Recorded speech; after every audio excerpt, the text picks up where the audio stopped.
Halo anak-anak kelas 5 SD Santo Markus, apa kabar?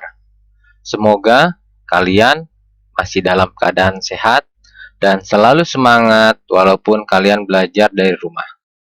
Pada hari ini, kita akan membahas tema 5 tentang ekosistem, yaitu subtema 3 tentang keseimbangan ekosistem. Pelajaran pertama, kita akan belajar menemukan makna kosakata serta melengkapi peta pikiran. Kosakata dapat dicari maknanya dalam Kamus Besar Bahasa Indonesia. Setelah itu, informasi yang sudah ditemukan dapat diringkas dengan menggunakan peta pikiran. Dan peta pikiran dapat disajikan dengan cara yang kreatif dan menarik. Jadi dalam sebuah bacaan, ya, bila ada kosakata-kosakata yang belum diketahui, kita bisa cari dalam Kamus Besar Bahasa Indonesia. Jadi maknanya atau artinya dapat kita cari dalam Kamus Besar Bahasa Indonesia. Kemudian, dalam membuat peta pikiran, ya, kita juga harus menemukan informasi di dalam sebuah paragraf. Setelah itu, informasi penting tersebut dapat kita sajikan dengan cara yang kreatif dan menarik. Itulah akan menjadi sebuah peta pikiran. Dan di pelajaran 1, kita akan mempelajari hubungan rantai makanan dengan jaring-jaring makanan. Apa itu jaring-jaring makanan? Jaring-jaring makanan adalah kumpulan beberapa rantai makanan dalam suatu ekosistem. Contohnya, di sini ada tanaman dimakan oleh tikus. Tikus itu dimakan oleh ular. Ular dimakan oleh elang. Ini rantai makanan, ya. Kemudian ada juga tikus itu dimakan oleh burung hantu, rantai makanan yang kedua. Kemudian tikus itu, ya, dimakan oleh kucing hutan. Kucing hutan itu dimakan oleh harimau. Ini rantai makanan yang ketiga. Dan rumput atau tanaman itu dimakan oleh kelinci. Kelinci dimakan oleh kucing hutan. Kucing hutan dimakan oleh harimau. Nah, ini yang disebut rantai makanan. Nah, dari kumpulan-kumpulan ini dinamakan jaring-jaring makanan. Ya, tadi di dalam jaring-jaring makanan tersebut, tadi sudah Bapak sebutkan, sebenarnya ada 7 rantai makanan yang saling berhubungan. Ya, tadi. Sekarang kita akan belajar mana yang produsen, mana yang konsumen. Di sini ada contoh, padi. Padi adalah produsen. Kemudian, padi itu dimakan oleh tikus. Itu konsumen tingkat pertama. Ya, konsumen pertama. Kemudian, tikus itu dimakan oleh ular. Itu konsumen kedua. Lalu ular dimakan oleh burung elang. Itu konsumen ketiga. Jadi burung elang adalah konsumen ketiga. Contohnya, yang kedua, di sini ada wortel. Wortel itu dimakan oleh kelinci. Wortel adalah produsen. Kelinci konsumen. Tapi ini konsumen pertama. Kemudian, setelah itu, kelinci tersebut dimakan oleh serigala. Ya, serigala adalah konsumen kedua. Setelah itu, serigala dimakan oleh harimau. Harimau konsumen ketiga. Jadi harimau adalah konsumen ketiga. Yang konsumen keduanya adalah serigala. Ya, jadi sudah paham ya mana yang konsumen pertama, mana yang konsumen kedua.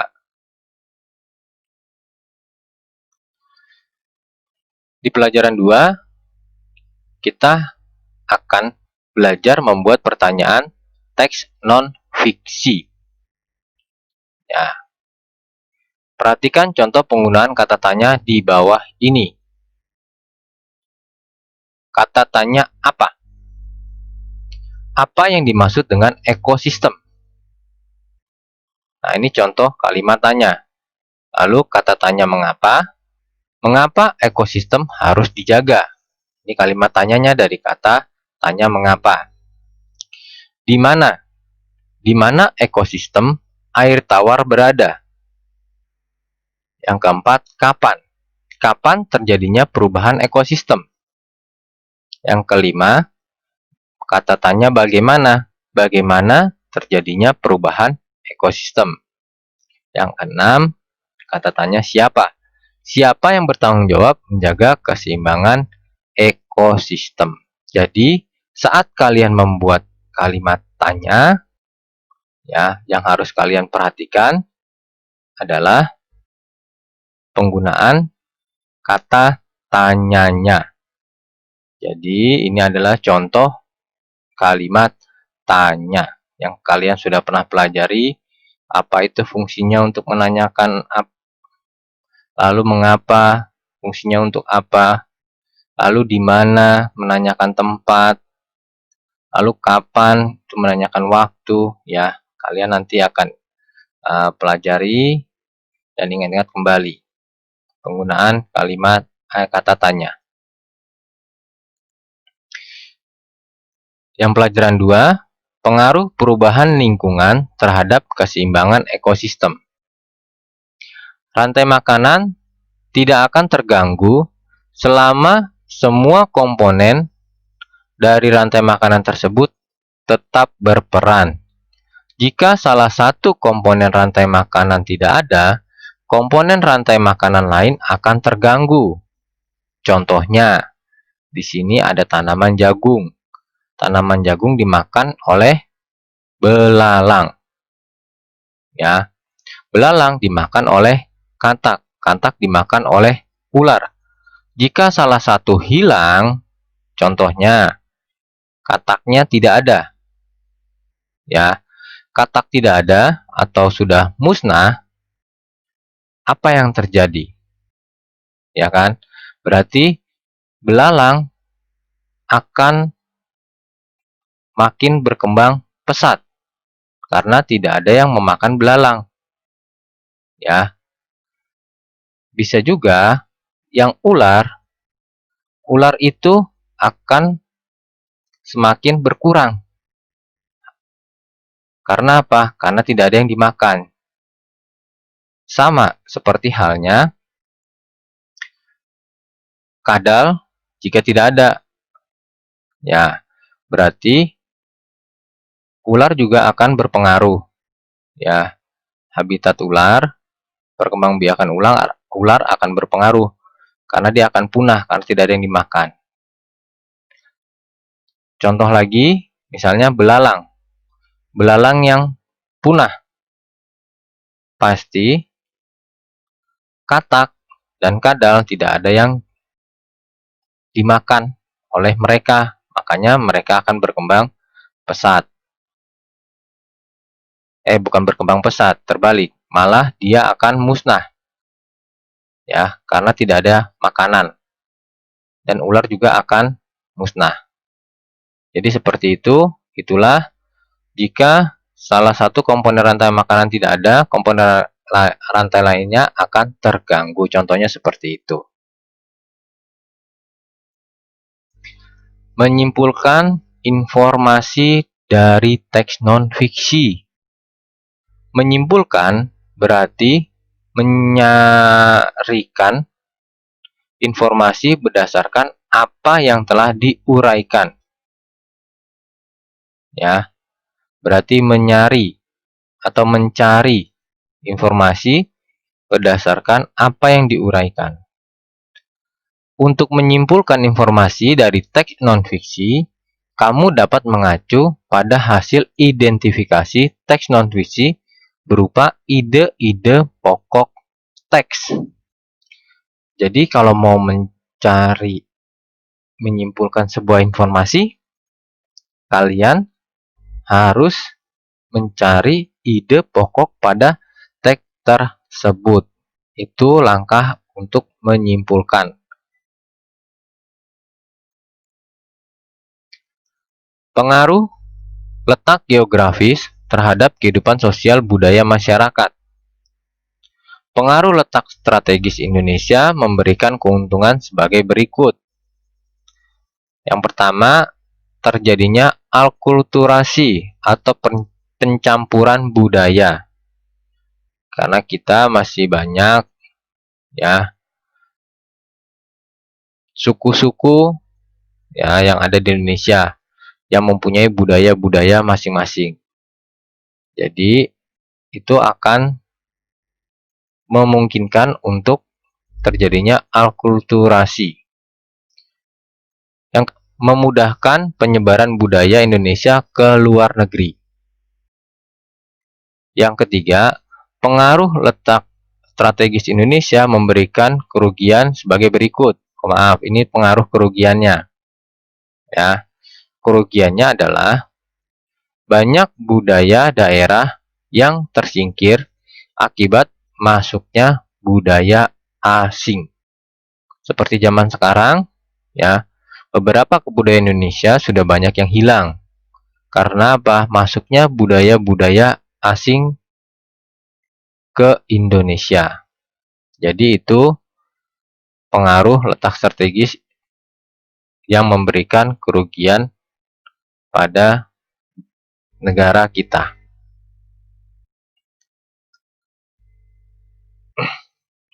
Persatuan dan kesatuan dalam kehidupan sosial budaya. Di sini pengaruh letak geografis Indonesia turut mempengaruhi kehidupan sosial dan budaya masyarakat Indonesia. Masyarakat Indonesia terdiri ya atas suku, budaya, agama, dan latar belakang yang berbeda-beda. Meskipun beraneka ragam, Indonesia tetap merupakan negara kesatuan. Jadi, kita sebagai warga negara Indonesia, kita harus bangga ya. Kita mempunyai beraneka ragam suku, budaya, dan agama serta latar belakang yang berbeda-beda. Tapi ingat, kita harus tetap menjaga kesatuan, persatuan, dan kesatuan di dalam kehidupan kita sehari-hari. Nah, di sini kalian dapat lihat pada gambar ya. Di sini ada gambar tentang satu keluarga yang sedang membersihkan atau kerja bakti membersihkan rumah. Ya. Jadi ini ada beberapa manfaat dari kegiatan tersebut.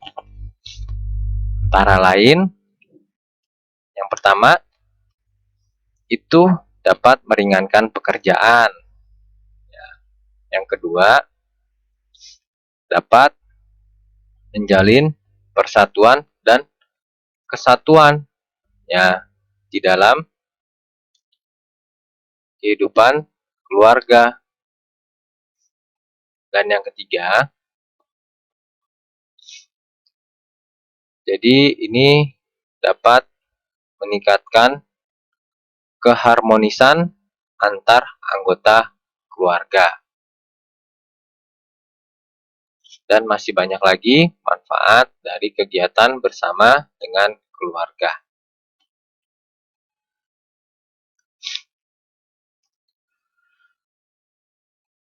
Mencari dan menyimpulkan informasi penting teks non-fiksi. Pada pembelajaran sebelumnya, kamu telah belajar cara menyimpulkan informasi dari teks non-fiksi. Cara untuk menyimpulkan artikel itu sama dengan menyimpulkan teks non-fiksi. Jadi tadi kita sudah belajar bagaimana cara menyimpulkan teks non-fiksi, ya. Jadi sama saja di dalam menyimpulkan sebuah bacaan apapun itu sama caranya. Di pelajaran 4, Indonesia sebagai negara maritim dan agraris. Potensi agraris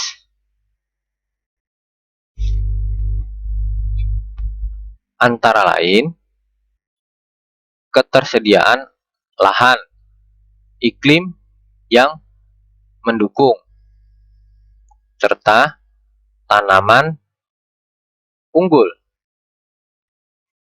Ya. Yang kedua, potensi maritim, yaitu dapat dijadikan tempat pariwisata bahari yang menarik. Lalu banyaknya minyak bumi yang melimpah dan sumber daya laut yang beraneka ragam. Ya, itu beberapa potensi Indonesia sebagai negara maritim dan negara agraris.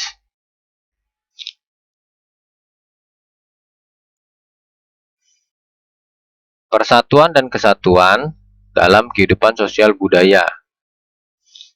Ya, perbedaan lingkungan geografis menyebabkan kegiatan ekonomi yang beraneka ragam.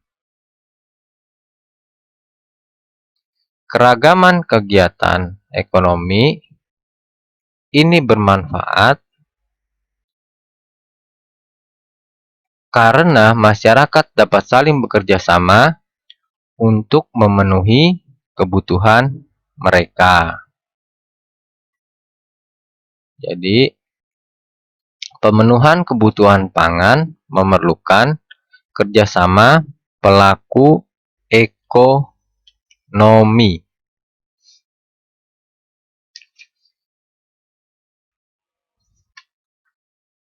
Jadi di sini ya, untuk memenuhi kebutuhan itu pasti berhubungan dengan kegiatan ekonomi.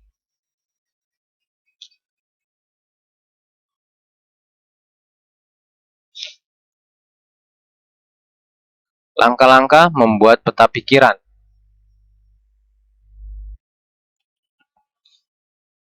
Yang pertama, yaitu langkahnya adalah menuliskan ide pokok dari setiap paragraf. Yang kedua, temukan kata kunci pada setiap paragraf. Yang ketiga, rangkailah ide pokok atau kata kunci tersebut menjadi sebuah bagan. Yang keempat, catatlah informasi-informasi penting dari teks bacaan. Jadi, itu salah satu cara langkah-langkah membuat peta pikiran. Nah, di sini ada contoh peta pikiran tentang ekosistem. Jadi, kita bisa buat peta pikiran seperti ini. Ya, ada contoh ekosistem, pengertian ekosistem, keseimbangan ekosistem, komponen ekosistem. Dalam judul tentang ekosistem. Faktor-faktor yang mempengaruhi keseimbangan ekosistem. Ya. Jadi ada beberapa faktor yang dapat mempengaruhi keseimbangan ekosistem.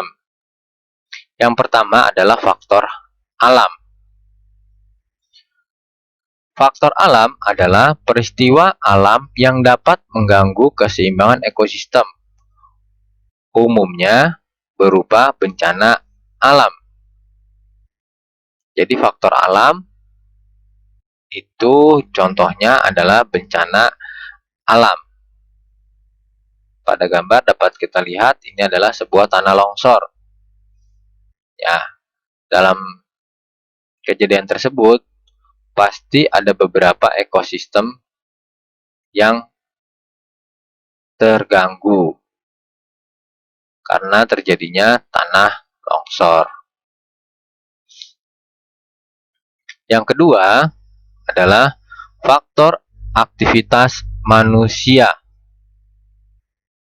Faktor aktivitas manusia adalah kegiatan manusia dalam memanfaatkan sumber daya alam yang dapat mengganggu keseimbangan ekosistem.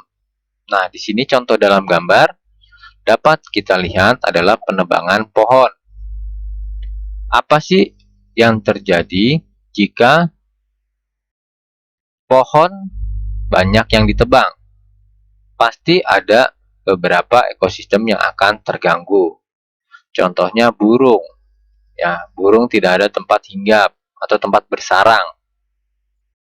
Yang kedua adalah hewan-hewan yang memakan tumbuhan atau yang tinggal di tumbuhan tersebut yang ditebang. Jadi itu akan mempengaruhi keseimbangan ekosistem. Contohnya sekarang banyak ya lahan-lahan yang sudah dijadikan tempat tinggal manusia. Makanya banyak hewan yang tidak bisa mencari makanan, kemudian dia mencari makanan dan mengganggu manusia. Ya, selanjutnya menyajikan ide pokok, informasi penting, dan kesimpulan teks non-fiksi. Menyajikan ide pokok, informasi penting, dan kesimpulan teks non-fiksi, kamu tentu sudah memahami caranya, yaitu dengan menemukan ide pokok, kemudian informasi penting, dan kesimpulan teks non-fiksi. Itu ya, mari kita ingat kembali langkah-langkahnya yang tadi sudah dijelaskan. Ya, jadi kalian harus ingat bagaimana langkah-langkah untuk menyajikan ide pokok ya di dalam teks non-fiksi.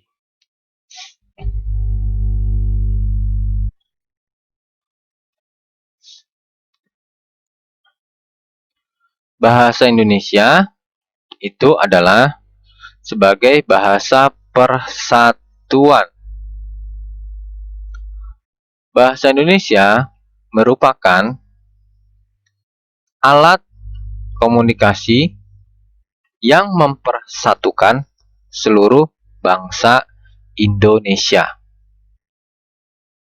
Bahasa Indonesia digunakan sebagai bahasa resmi, misalnya di sekolah dan di pemerintahan.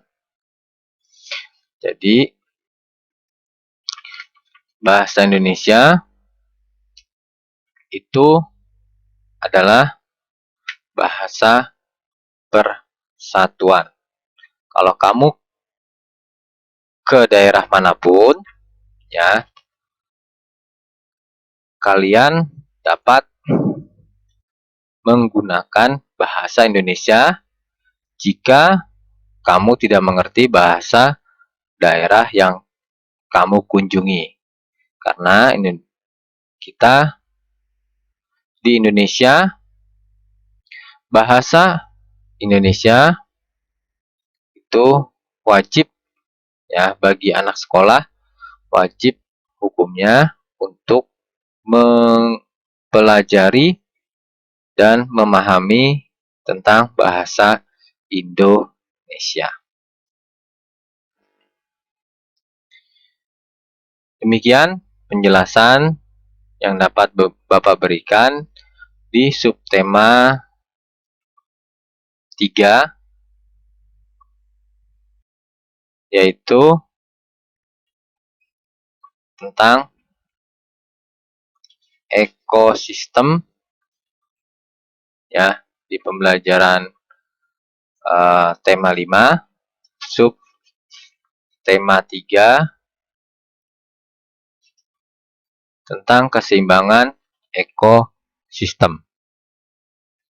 Semoga ya kalian dapat memahami dengan baik penjelasan dari Bapak mengenai yang tadi kita bahas tentang kalimat tanya, terus tentang cara menyimpulkan teks bacaan, dan ada juga tadi jaring-jaring makanan, ya, ada juga rantai makanan. Kalian harus bisa membedakan antara jaring-jaring dan rantai makanan. Kemudian ada konsumen pertama atau konsumen tingkat pertama, konsumen kedua dalam sebuah rantai makanan atau dalam jaring-jaring makanan. Kemudian tentang ya potensi negara Indonesia sebagai negara maritim dan negara agraris. Dan tadi kita juga belajar tentang persatuan dan kesatuan di dalam kehidupan sosial budaya di dalam kehidupan sehari-hari kita. Sampai sini dulu pembelajaran subtema 3. Jika kalian nanti kurang jelas, bisa kalian baca lagi di buku Bu Pena. Sampai bertemu lagi di pembelajaran selanjutnya. Tuhan Yesus memberkati.